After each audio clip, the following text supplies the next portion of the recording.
Olá, tudo bem? Meu nome é Bruna, seja bem-vindo.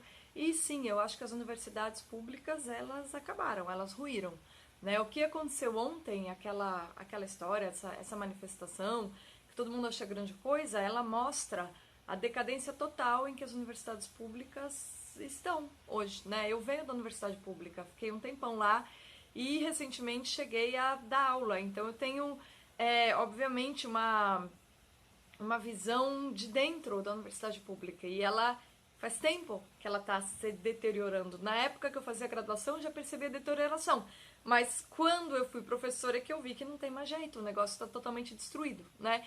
Então assim, tudo o que se disse ontem sobre aquela manifestação, o que eu acho que foi mais importante. Bom, duas coisas, dois comentários me pareceram os mais interessantes. Uma que foi uma observação de muitas pessoas dizendo, olha, o fato de ter tanta gente na rua sem entender o momento pelo qual passa o Brasil, para ficar achando que investir mais em educação resolve alguma coisa, o fato de haver essas pessoas é a prova da falência da educação no Brasil, porque são pessoas que não conseguem calcular realmente. Mesmo pessoas que não... Ali o que a gente teve nas manifestações de ontem? Um bando de sindicalista, né? Gente alinhada aí à esquerda, essa gente meio retardada que vota sem saber porquê, em PT, pessoal, essas coisas, e muita gente ingênua, que realmente acha que injeção de recursos é o que vai salvar a educação. Por quê? Porque não conhece o quão débil e absurdo e disfuncional é todo o sistema de educação no Brasil, né? Então a pessoa nunca analisou, nunca parou para pensar o que é o sistema de educação brasileiro. Estou falando do ensino básico também, tá? O que é o ensino básico, o que são as graduações, o que são as pós-graduações. Não entende que é um sistema disfuncional, né? Eu costumo dizer o seguinte, que a educação no Brasil, todo mundo fala, não, tem que pôr mais recurso, mais recurso, mais recurso.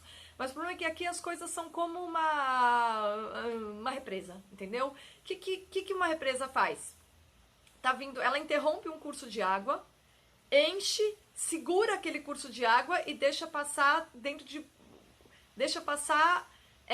um pouco daquela água toda que ela concentra. E todos os burocratas da educação, hoje em dia, concentram a maior parte do dinheiro investido. Então, onde é que fica toda a grana, e é muito alta, que vai para a educação? Bom, a maior parte dessa grana paga a burocrata do MEC, das secretarias estaduais, das secretarias municipais, das diretorias de ensino, paga salário de 8 mil de um monte de supervisor, né? Paga cargo comissionado do secretário de educação. Enfim, a burocracia, ela absorve os tais dos 7% de investimento na educação. E essa burocracia toda, que é responsável por salvaguardar a educação, ela acaba consumindo... não citei as burocracias universitárias, tá? Dentro das universidades federais, mas isso acontece a nível estadual e municipal também.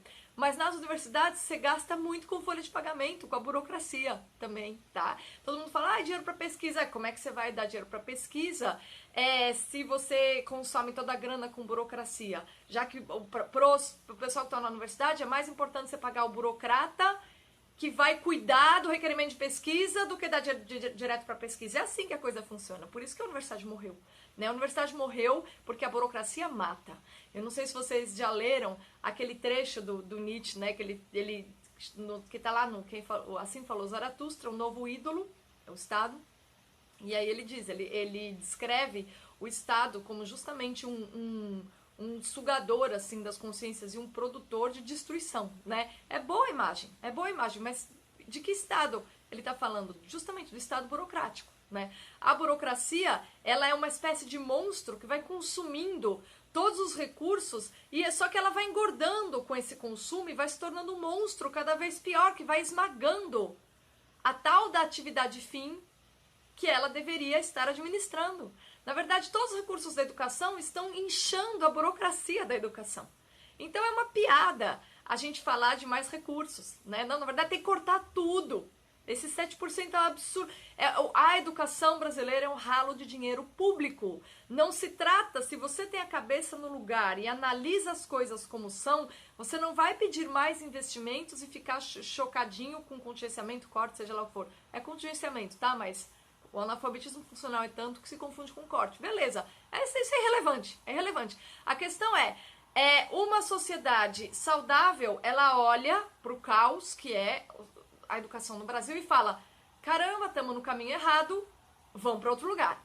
Eu só vi uma pessoa falar isso ontem, o Rafael Lima lá, o anarcocapitalista, fez uma análise perfeita. Ele disse, tudo isso é irrelevante, se é a esquerda, se é a direita, se é a rixa, tá. Não. A questão não é essa, o que é mais importante? O que é mais importante? Tá bom, tá aí, ó, tá na nossa cara a falência da educação. Ótimo, vamos fazer outras coisas? Não é porque essa é a questão. Se a sociedade civil retomar a função que lhe é própria de cuidar da educação, beleza, a gente encontra o rumo. Agora, continuar alimentando essa ideia absurda de que o Estado deve ser o responsável pela educação básica, superior, pós-graduação, pesquisa, enfim, não. Continuar alimentando isso aí é continuar dando munição para uma burocracia que está instalada e não vai largar o osso.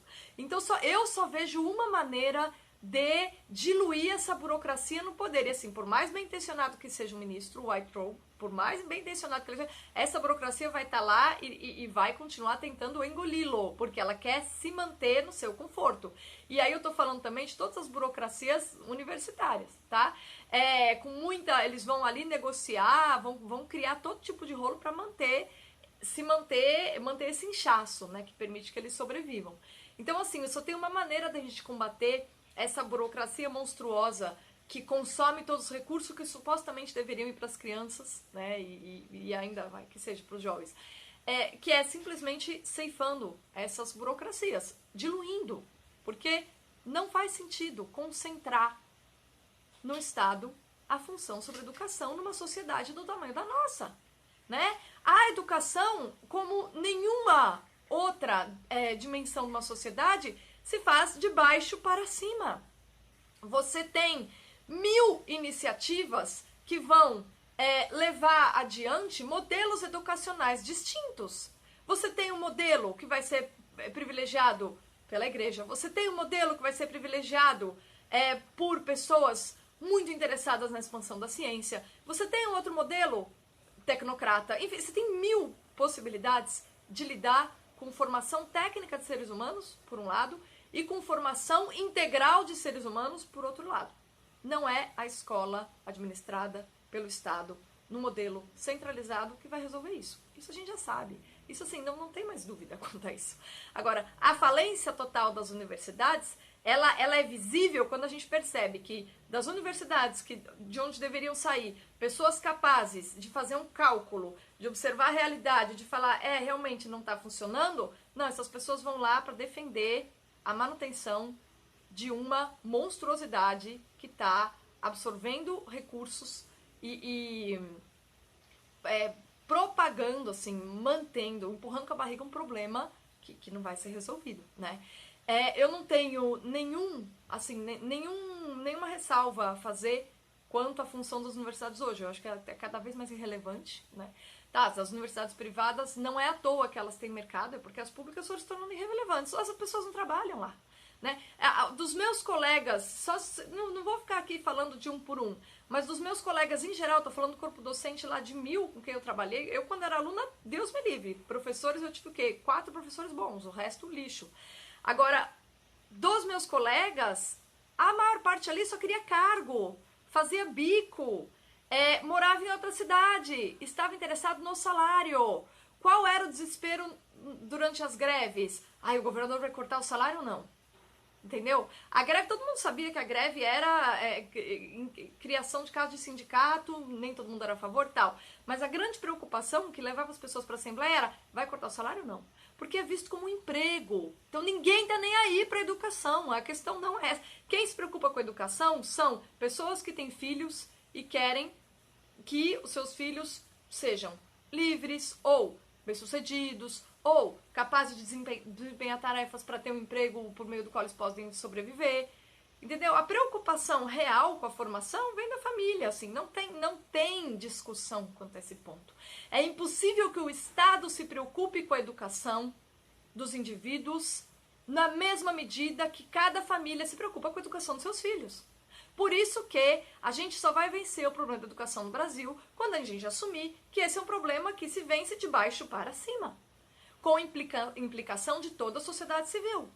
Criando, rejeitando uma regulamentação de cima para baixo e centralizada, como é a brasileira hoje, rejeitando e tirando o poder da mão dessas burocracias que consomem os recursos com seus cargos super bem pagos, né?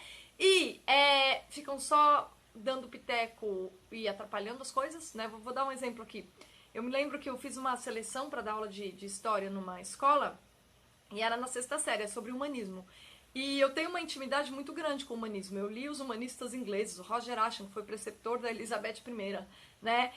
Eu conheço o trabalho do Juan Luis Vives, enfim, eu conheço os humanistas, o trabalho do Erasmo, eu conheço na fonte o que foi o pensamento humanista, né? Eu dediquei alguns anos lendo esses autores. E, na verdade, eu acho que eu passei, e passei bem naquela seleção, porque não tinha ninguém melhor talhado para assumir aquela classe especificamente. E o que impediu a escola, o dono da escola, por que o dono da escola não pôde me contratar? Porque a diretoria de ensino falou, não, mas a licenciatura dela é em filosofia, não dá. Pra gente elevar a qualidade de ensino, o professor de história, ele tem que ter a licenciatura em história, tá? Se ele sabe história, mas tem licenciatura em filosofia, não vai dar. E vetou. Então, assim, é isso que as burocracias fazem, você entende? Tô dando um exemplo bem pequeno, mas imaginem vocês a quantidade de exemplos que a gente tem nessa linha. Então, assim, como que a gente... eu vou deixar aqui também pra vocês um link de um vídeo que eu vi de um amigo meu, que ele faz um relato, ele tá fazendo história numa universidade federal, e ele deixa o relato de como ele é tratado lá. Esse vídeo pra mim é mais uma prova da falência das universidades. Não tem, porque o que segurava as universidades públicas era a frequência. Era que os alunos sabiam que lá tinham bons acervos e bons professores e queriam estar lá. Né? A gente encontrava pessoas inteligentes e a gente conseguia ter interlocução e biblioteca. Com interlocução elevada, biblioteca e um mínimo de equipamento, você se desenvolvia, né? Como ser humano, você conseguia crescer. Né? O que a gente tem hoje na universidade pública? Todos os recursos são consumidos em salários estratosféricos, que os professores e funcionários só estão interessados em salário, né? Você não tem nenhuma... você tem só nas engenharias que procuram parceria público-privada para financiar a pesquisa, então são sempre iniciativas individuais, mesmo assim em constante conflito com reitoria, né? Se você ganha uma reitoria à esquerda, ferrou. O pessoal da engenharia que se matou para oferecer um serviço para a sociedade, para conseguir recurso e ter grana para pesquisa, tá ferrado, vai ser ceifado. E aí você não tem estabilidade da produção. E essas pessoas saem perdendo. Onde eu trabalhava isso aconteceu, eu vi acontecer com as engenharias de lá, né? E ao mesmo tempo você tem assim, a maioria, o perfil do professor universitário no Brasil, assim, a maioria mesmo, é daquele cara que está satisfeito com o seu cargo, está muito feliz com o seu salário de 20 mil, e assim, não necessariamente vai fazer esforço nenhum pelos alunos. Vai faltar o quanto ele puder, vai um dia, não vai outro, enfim, não tem mais respeito. Né? O professor universitário não é uma figura respeitada hoje, tá? Agora, uma coisa que eu acho que vocês devem fazer também para entender que é uma coisa boa, a morte da universidade pública e o colapso da educação brasileira é uma coisa boa. Eu tô super feliz de estar vendo a coisa ruim. Aí você fala, não, você tá maluca? Não. Por quê? Porque esse é um tema que eu estudei também há uns 8 anos atrás, né? O sistema de ensino básico do Brasil, ele é getulista. Ele foi moldado pelo Capanema, né? O Capanema é um intelectual ali que reúne várias influências, amigo dos modernistas. Mas se você analisa os documentos da era Vargas, você vai perceber que o Capanema, e aí para mim é uma inspiração muito clara da parte do Capanema na Quinta República Francesa, né? Que é um modelo de escola que homogeneiza o cidadão. Né? Ele tem como objetivo formar um cidadão desse tipo. Isso é uma ideia que vem da França. E aí eu vejo a presença ali gritante, né? E o Getúlio achando lindo, obviamente, né? Que é um cara que mistura autoritarismo, fascismo e positivismo. Achou a coisa mais maravilhosa do mundo. Então, como o nosso modelo escolar remonta ao Getúlio e a nossa pós-graduação, por outro lado, remonta ao trabalho dos militares, que também é positivista, né, que quer investir em áreas de pesquisa que deem retorno imediato, então assim, é pobre, e não faz sentido manter isso com recurso público, já que o recurso é imediato para a sociedade, que tenham fundações privadas, porque se vai gerar lucro, se é um tipo de pesquisa ligada à tecnologia, vai gerar lucro, tá, quem vai ter lucro que invista, por que a sociedade toda brasileira tem que pagar o supermercado caro, né, pagando isso, porque a base do nosso imposto é sobre consumo. Por isso que pobre paga tanto imposto. Por que todo mundo que é pobre tem que se matar de pagar de imposto para que se faça pesquisa voltada à tecnologia na universidade e aí alguém pega e grana. Não faz sentido. Você pode simplesmente deixar isso com a iniciativa privada, é o mais correto, né? É o mais justo. Então, assim, a pós-graduação, nosso modelo de pós-graduação está ligado ao modelo positivista que foi legado pelos militares, eu também acho o modelo porcaria. E, enfim, não é à toa que de tantos erros a gente chegou a esse colapso, né? E o colapso maior não é ter tido a manifestação de ontem pedindo recursos, não é, ai, puxa vida, olha, as pessoas perceberam que tem um colapso e querem salvar a educação. Não, não. É o fato de elas terem ido para a rua pelo motivo errado. Elas foram na rua achando que o corte é um problema. Não, o problema é que a burocracia que cuida da educação no Brasil é um monstro que consome seus próprios recursos. Esse é o problema. Minha filha está numa escola municipal, chove dentro. Eu já fui na Secretaria de Educação, é cheio de cabide de emprego, mas chove dentro da escola. Entendeu? Isso é falência, tá? Então é algo, eu não sei, eu tô achando esse ministro muito bonzinho, eu espero que ele corte tudo, exonere bastante gente, né?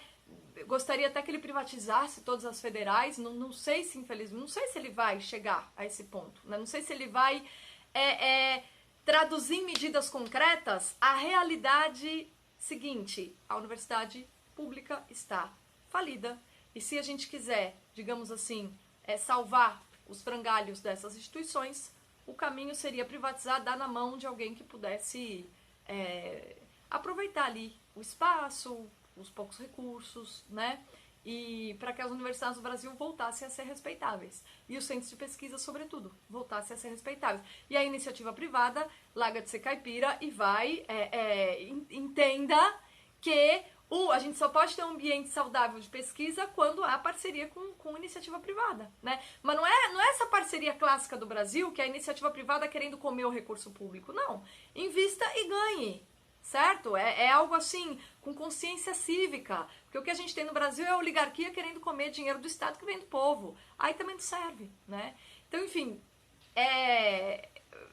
tudo isso que está acontecendo, na verdade, não é surpreendente, né? Para quem trabalha com educação, acha a coisa mais normal do mundo. E, por outro lado, vamos torcer para que esse governo, embora seja de transição, consiga traduzir em medidas, ainda que choquem, medidas mais consistentes para a gente, assim, admitir que o modelo que a gente tem faliu e que agora, de baixo para cima, a gente vai tomar conta para que ele se regenere de uma maneira saudável, sem esses vícios todos que esse histórico horroroso que eu tentei recosturar aqui nos legou, tá bom? Obrigada pela companhia, até a próxima.